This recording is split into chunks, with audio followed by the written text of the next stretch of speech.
put in a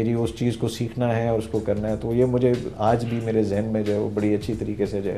so the learning attitude was there. لیکن ساتھ ہی ساتھ اگر آپ یہ دیکھیں کہ اس زمانے میں آپ کے پاس کمپیوٹر تھا, یو آر اسٹڈینگ ابراڈ, واپس آتے ہوں گے تو بہن بھائیوں پہ اور کزنس پہ تو you must have been the cool one in the family. جی بالکل. I think well to a certain extent, کیونکہ جب میں 4 سال کے بعد جب واپس آیا اور یہ کمپیوٹر میرے ساتھ واپس آیا, تو پاکستان میں بھی آئی تھنک یہ جو ایڈوانسمنٹ ہوئی تھی کمپیوٹرز کے حوالے سے وہ خاصی اچھی تھی اپنا, بری نہیں تھی. ظاہر بات ہے کہ Pakistan has always kept pace with any kind of technological development, but obviously اس زمانے میں جو کاسٹ جو تھی اپنا اس کی وہ بہت ہی پروہیبٹیو, بہت ہی ایکسپینسو تھی. اور وہ ایک ایسا دور بھی تھا کہ جس میں کمپنیز جو ہیں وہ سب انٹرسٹ شو کر رہی تھیں, سب کو پتہ تھا کہ جی فیوچر اسی کے اندر ہے, اس میں انویسٹ کرنا چاہیے, مگر وہ جو کاسٹ جو اس وقت ایسوسیٹڈ تھے وہ واقعی بہت زیادہ تھے. جب آپ امریکہ سے واپس پاکستان آئے اینڈ آئی ایم اسیومنگ کہ اسی وقت آپ نے پھر نیشنل فوڈس کو جوائن کر لیا تھا, تو سب سے زیادہ بڑا کلچرل شاک کیا لگا؟ یعنی ایک آپ پڑھائی کرتے ہیں, وہاں کا ایک مائنڈ سیٹ الگ ہے, لوگوں کا دیکھنے کا سمجھنے کا رویہ الگ ہے. پاکستان میں آ کے سب سے زیادہ آپ کو جس چیز سے مشکل ہوئی یا آپ کو دقت ہوئی اس کو سمجھنے میں, وہ کیا چیز تھی؟ آئی تھنک یہ بڑا آپ نے انٹرسٹنگ سوال کیا ہے. اور میں امیڈیٹلی تو نیشنل فوڈ میں نہیں آیا تھا کیونکہ ہماری گروپ کی کمپنیز ہیں, تو مجھے انیشلی ایک دوسری کمپنی میں ڈالا تھا. مگر 1993 میں آفیشلی جو ہے وہ نیشنل فوڈز میں مجھے انڈکٹ کیا گیا اپنا. جب پاکستان واپس آ کے جو ایک چیز ہے, خاص طور پہ جب آپ ایک ادارے میں کام کرتے ہیں, ایک آرگنائزیشن میں کام کرتے ہیں, تو ہم مینجمنٹ سائنس میں اس چیز کو آرگنائزیشنل بیہیویئر کہتے ہیں. اور یہ صرف کسی کمپنی میں نہیں ایگزسٹ کرتی ہے, یہ ایک آرگنائزیشنل بیہیویئر جو آپ کے گھر میں بھی ایگزسٹ کرتا ہے, کیونکہ آپ کے گھر میں بھی ایک آرگنائزیشن ایگزسٹ کرتی ہے, آپ کی مدر سے لے کے آپ کے فادر سے لے کے, اور کس طرح جو ہے اتھارٹی ٹرکل ڈاؤن کرتی ہے, اور اسی طرح سے گورنمنٹ کے ادارے ہیں اس کے اندر بھی جو ہے وہ ایگزسٹ کرتی ہے اپنا. تو میں نے جو یہ ورکنگ ادارے تھے اس کے اندر جو چیز مجھے ایک بڑی آڈ لگی وہ یہ لگی کہ جو مینجمنٹ سٹائل تھا وہ بہت ہی جس کو کہتے ہیں ایک بلاک سسٹم تھا, نان پارٹیسپیٹیو. اینڈ وہاں اس زمانے کا کلچر ایسا ہوتا تھا کہ جو پرسن باس بن گیا جس طریقے سے بھی اس نے جو ہے وہ ہر چیز اپنے پاس رکھتا تھا, یعنی وہ انفارمیشن شیئرنگ بھی نہیں کرتا تھا, وہ اپنی نیچے کی ٹیم انٹرسٹ بھی نہیں رکھتا تھا کہ جی ان کو ڈیولپ کریں. Like every thing was self centred اپنا ٹو این ایکسٹینٹ. اور اس کو میں جب دیکھتا تھا, اور میں خاص طور پہ ایک اوپن کلچر سے میں آ رہا تھا جہاں ہم کو پڑھایا یہ جاتا تھا کہ جی آپ جو ہے ڈیسینٹرلائز کریں, فلی امپاور کریں لوگوں کو, جو ٹیلنٹ ہے لوگوں کو جو ہے وہ آپ ابھاریں اپنا جو ہے, تو آپ کا ادارہ جو ہے وہ چل سکتا ہے. تو میں نے اسی سر کو پکڑا اور اسی چیز کو جو ہے وہ میں امپلیمنٹ کرنے کی کوشش جو ہے میں نے وہ شروع کی. ظاہر بات ہے بہت زیادہ میں نے پرابلم فیس کیا. جو ایگزسٹنگ لوگ تھے ان کا ایک مینٹل ایٹیٹیوڈ تھا جو کہ آبویسلی ایئر آن ایئر بیسس پہ ان کو کام اسی طریقے سے کرنا آتا تھا. تو ایک ایکسیپٹیبلٹی کا اسپیکٹ تھا جو کہ آپ کو لگتا تھا کچھ خوش آمدی کلچر بھی ہوتا ہے کہ جب باس ایسا ہی ہے تو ٹھیک ہے جی اب اس سے کام لینا بھی تو ہے نا, اس کو بھی تو مینیج کرنا. بہت زیادہ. اور یہ بھی میرے لیے ایک بڑا میموریبل واقعہ ہے کہ جب میں نے نیشنل فوڈ میں لوگوں کو آ کے امپاور کرنا شروع کیا, اور میں نے ایک کام کیا اس زمانے میں, میں نے ایک مڈل مینجمنٹ کی کمیٹی بنائی اور میں نے لوگوں کو یہ سمجھایا, میں نے کہا کہ جی دیکھیں جو ٹاپ لیئر ہوتا ہے مینجمنٹ کا, دے آر اسٹریٹجک لیڈرز اپنا جائے, ان کا کام ایگزیکیوٹ نہیں کرنا ہوتا ہے, ان کا کام ہوتا ہے they must solve the problems, they must have a vision and they must actually participate strategy building کے اندر اپنا جائے. مگر جو آپ کا مین ایگزیکیوٹر ہوتا ہے وہ مڈل مینجمنٹ کا لیئر ہوتا ہے اپنا جائے, ٹھیک ہے جی.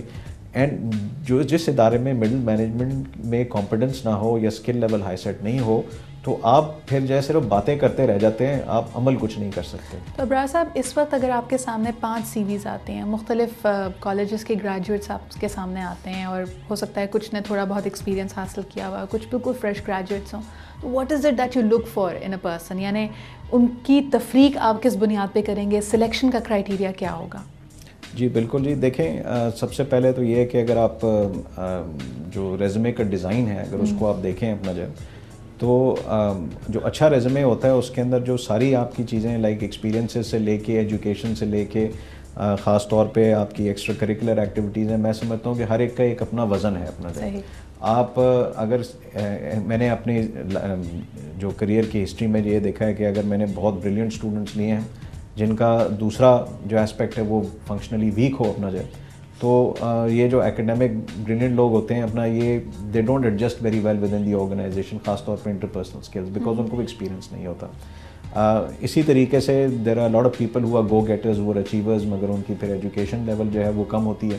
اس میں جو ڈس ایڈوانٹیج یہ ہوتا ہے کہ ان ٹرمز آف جس کو کہتے ہیں ایجوکیشنل بریلینس, یا جہاں آپ کو کریٹیو ان پٹ کی ضرورت ہوتی ہے, وہ مسنگ ہوتا ہے, بیکاز آپ جو ہے academically you know that good اپنا جائے, مگر اگر آپ کو کوئی ٹاسک دیا جائے تو yes you can accomplish that as well. So I would say کہ ہم جب کسی بھی ریسورسز کو یا سی وی کو دیکھتے ہیں, سو وی پے ویری جس کو کہتے ہیں بہت زیادہ امپورٹنس ہم دیتے ہیں ایکچولی کہ جو جاب پروفائل ہے خاص طور پہ اس کے اندر اسکل سیٹ جو ہے وہ میچ کرنا چاہیے. لیکن تو ہر پوزیشن کے لیے جو ہے وہ آبویسلی اسکل جو ہے وہ ڈفرینٹ ہوتی ہے, بلینڈ ہونا چاہیے. آپ نے جیسے کہا کہ آپ کی کوالیفیکیشن اپنی جگہ, آپ کا ایٹیٹیوڈ نظر آنا چاہیے, آپ ایک ویل راؤنڈیڈ پرسن ہونے چاہیے. آپ کو گلا ہوگا کیونکہ lot of the C E Os and top management people we speak to, وہ کہتے ہیں کہ جی ایک شکوہ ہمیں ہمارے پاکستانی بزنس اسکول سے ہے کہ وہ بچوں کو اتنے سارے فلپ کاٹلر اسٹڈیز پڑھا دیتے ہیں, اتنی جنرل موٹرز اور فلپس کی کیس اسٹڈی سے وہ بچے باہر نہیں نکلتے, کہ ہمارے یہاں جو گراؤنڈ ریالٹیز ہیں when you are dealing with the same distributor, کہ وہ چھوٹے چھوٹے محلوں کی دکانیں, وہاں پہ کیا انسائٹ ہے, وہاں پہ کیا کلچرل پرسپیکٹیو ہے, اس سے گریجویٹ بالکل دور ہوتا ہے, تو اس کے لیے بڑا مشکل ہوتا ہے اس کو سمجھنا. آپ یہ بات مانتے ہیں؟ جی بالکل میں مانتا ہوں اس میں. آئی مین اوبیسلی کہ جو تھیوریٹیکل اسپیکٹ ہے خاص طور پہ جو ہمارے بزنس اسکولز ہیں, I think they are doing a fabulous job اپنا in terms of raising the resources جو ہے فار کارپوریٹ ورلڈ.